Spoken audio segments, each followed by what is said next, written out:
Hello, this is Pixel Freak, and today I have something a little bit different. This is 11-Bit Studios' new benchmarking tool, A2 Benchmark, which is pretty aptly named, given that it's for the Anomaly 2 release. So Anomaly 2 is coming out in the near future sometime from 11-Bit Studios. They created Anomaly Korea and Anomaly Warzone Earth HD, I think is the name of the first one. Also widely known PC games, but the Android versions are pretty awesome.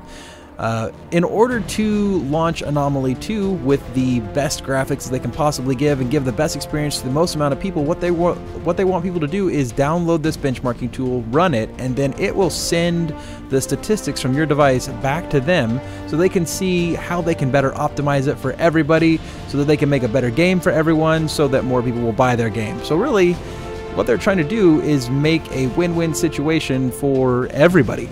And it's in the entirety of everybody. So I've run this already on high quality and low quality, and you can see my scores here. One second, I'll launch those. Here are my results. 163 for the high quality, and I was a little bit choppy there, but it wasn't too bad. It wasn't awful. And then low quality was pretty amazing, 830. It was a bajillion points. That's a real number, bajillion.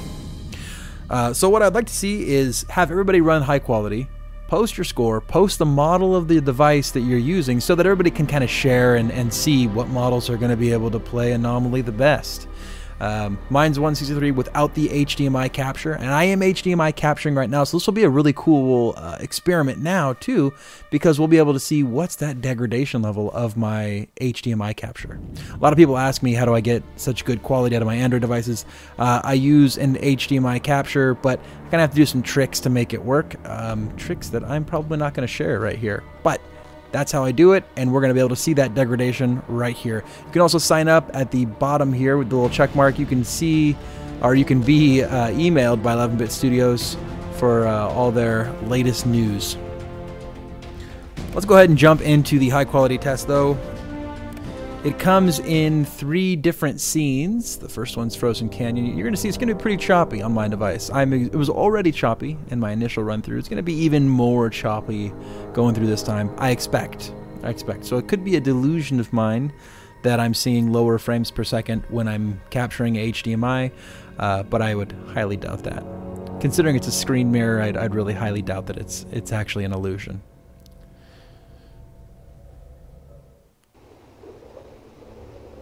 They hit us again in 2021, multiplying like metal cockroaches.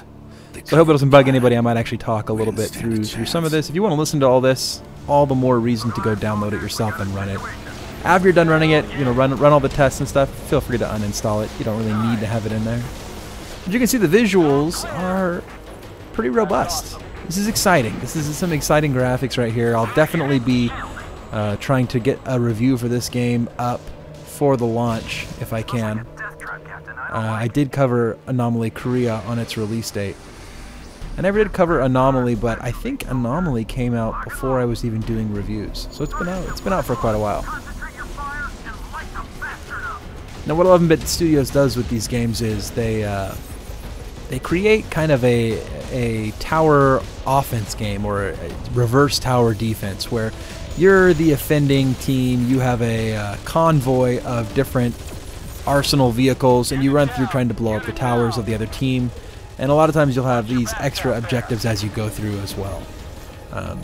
The first 2 games that I played, Korea and the original Anomaly, both really stellar games. I was really excited about both of them. I didn't play them to the end, which I really wish I would have had time to do so, but unfortunately for me, I guess, they're kind of long games. It takes a little while, and it takes a few replays on some of the harder levels to get through the whole game. Time that I unfortunately didn't have. That's pretty awesome. Changes up to Transformers. That's pretty sweet.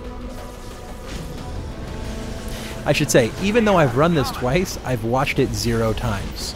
I was multitasking at the time, and so I was just running it a couple times, and I'd peek over at it and see how it was doing, and then I looked at my scores at the end and kind of fiddled with the app overall, but I wasn't really going deep diving into this.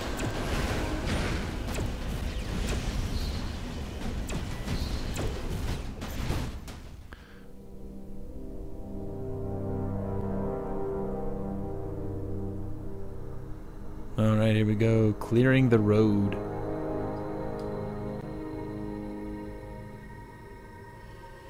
I have to say, too, I've been thoroughly impressed by the level of support that 11-bit studios have given to Android, especially in the early days. When they first released Anomaly, I'm sure that piracy was higher then, and definitely the install base was much lower. They probably were far from breaking even on the original Anomaly.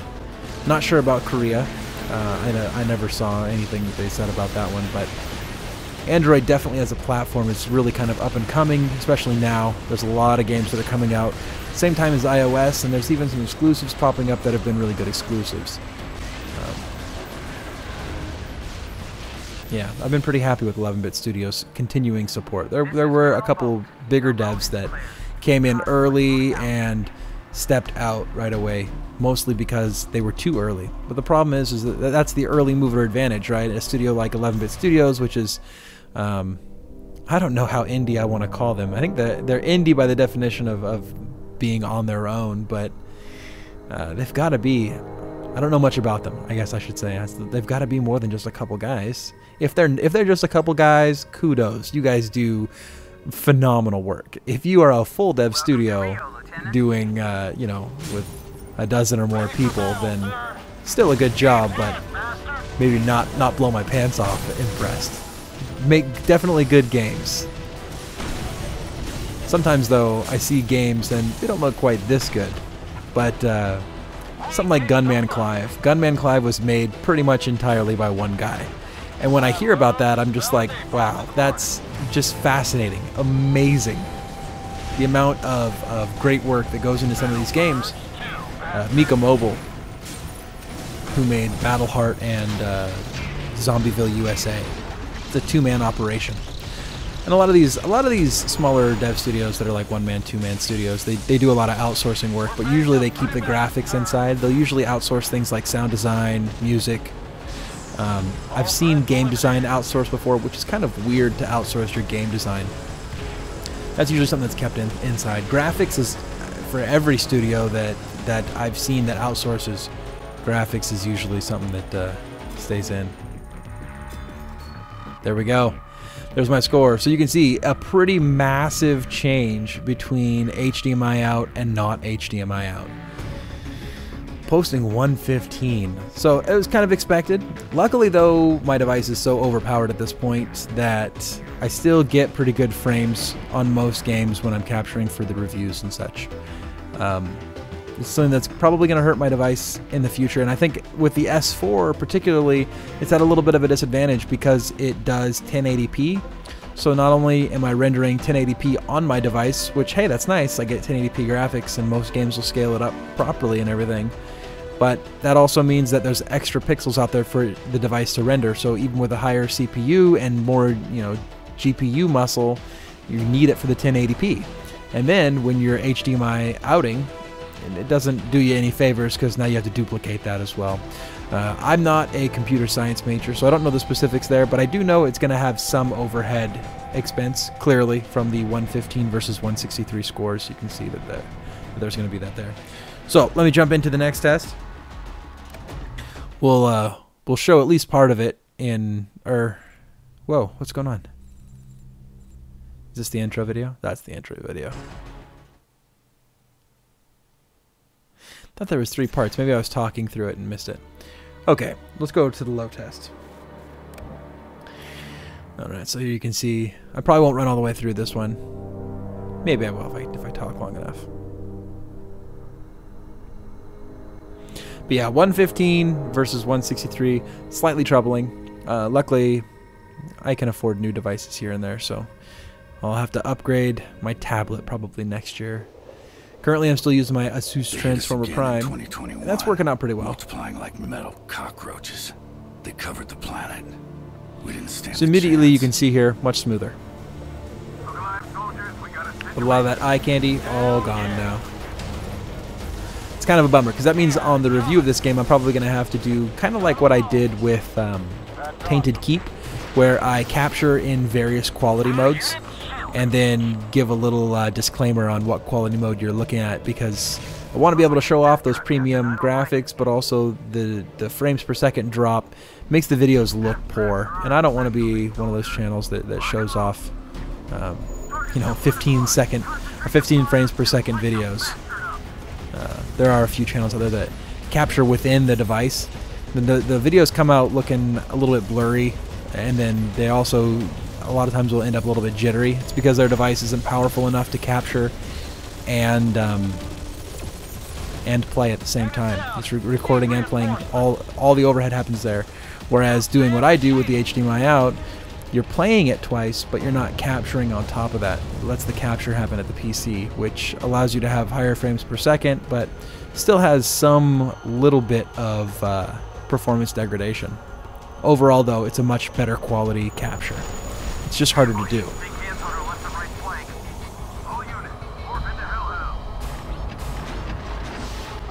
Yeah, so much smoother. So much smoother.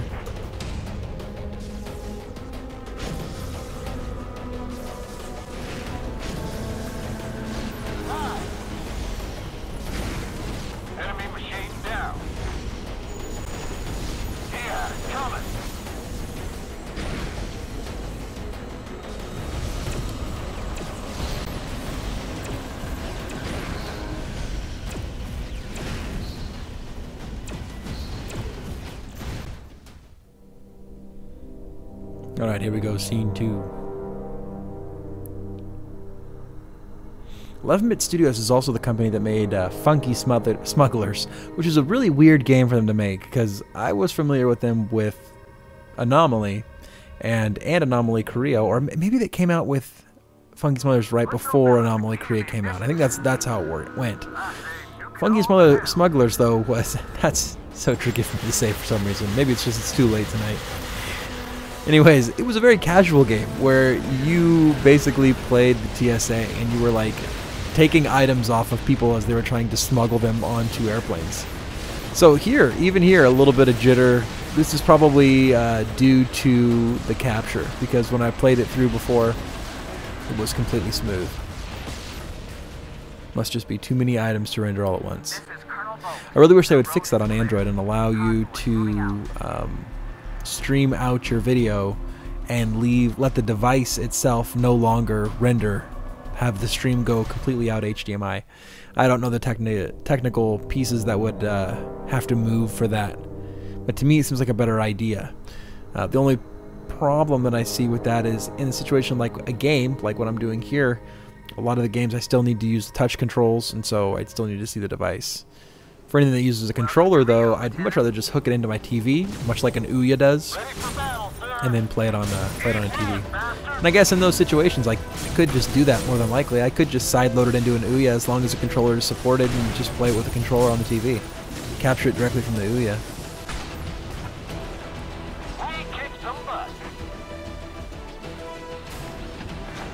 Yeah, Funky Smugglers was definitely a game that was out of pace. You have this game here where, you know, it's like mechs and tanks and futuristic war, and it's kind of a tower defense or tower offense game.